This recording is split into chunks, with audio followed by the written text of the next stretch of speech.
सात संगत जी प्यार से बोलिए धन निरंकार जी। सात संगत जी, आज का टॉपिक है हमारा दुखों से मुक्त सत्संग कैसे हो। तो सत्संग जी, महात्मा बुद्ध कहते हैं कि लोग दुखों के कारण 4 महासागरों के जल से भी अधिक आंसू बहा चुके हैं। इस प्रकार दुखी तो सारा ही संसार है और अपनी अज्ञानतावश दुख भोग रहा है। यदि हम अपनी थोड़ी सी समझ इस ओर लगा दें तो सुखी और खुशहाल बन सकते हैं। सत्संग जी, बाबा हरदेव सिंह जी महाराज भी फरमाते थे कि संसार में ऐसे रहे जैसे एक नौका पानी में तैरती है, परंतु वही पानी अगर उसके अंदर आ जाए तो डूबने लगती है। सत्संग जी, इसलिए चेतन रहकर जीवन को जिए।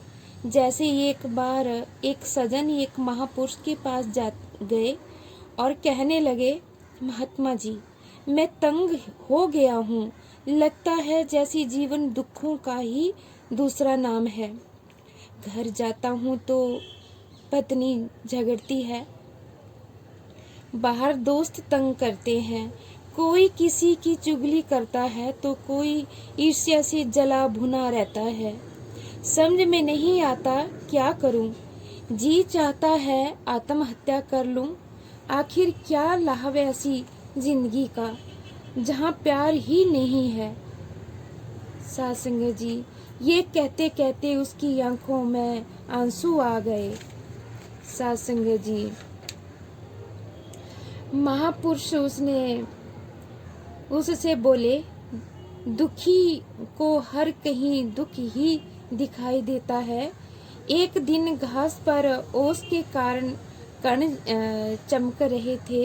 एक कवि आया और मुस्कुराकर बोला, वाह मोती ही मोती, पौधे के ऊपर चांदी के मोती। तभी एक और व्यक्ति आया, उसके बाल उलझे हुए थे, कुर्ते पर सलवेटें ही सलवेटें पड़ी थी, दाढ़ी बड़ी हुई थी और आंखें सूजी हुई थी। वो ओस को देखकर बोला, लगता है तेरी मेरी तरह रात भर आसमान भी रोया है।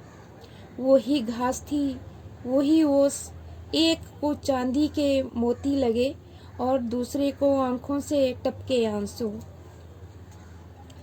आखिर अंतर कहाँ था?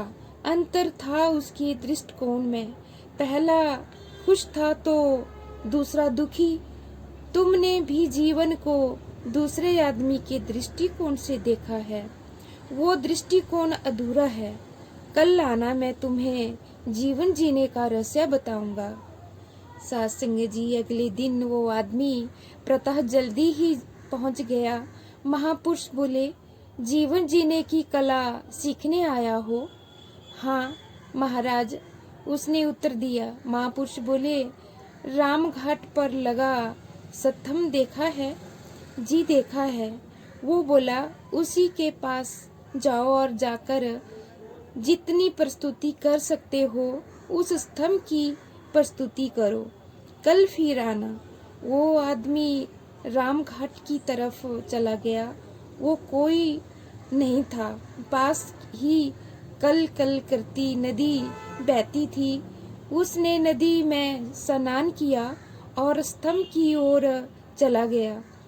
पहले स्तंभ के आगे सिर झुकाया और कहने लगा, हे स्तंभ, तुम महान हो। तुम्हें ना कोई आंधी उखाड़ सकी और ना ही कोई तूफान। तुम्हारी जड़ें पाताल तक है। लाल पत्थर से बना तुम्हारा शरीर ऐतिहासिक लाल किले से भी सुंदर है। तो इसी तरह वो उस स्तंभ की प्रशंसा करता रहा। शाम हुई तो घर चला गया। अगले दिन सुबह सुबह वो व्यक्ति फिर महापुरुष के चरणों में पहुंच गया। महापुरुष बोले, कल जैसा कहा था वैसा किया? हाँ महाराज, वैसा ही किया। पूरा दिन स्तंभ की प्रस्तुति करता रहा। उसने कहा, आज फिर जाओ, आज दूसरा काम करना है। महापुरुष बोले,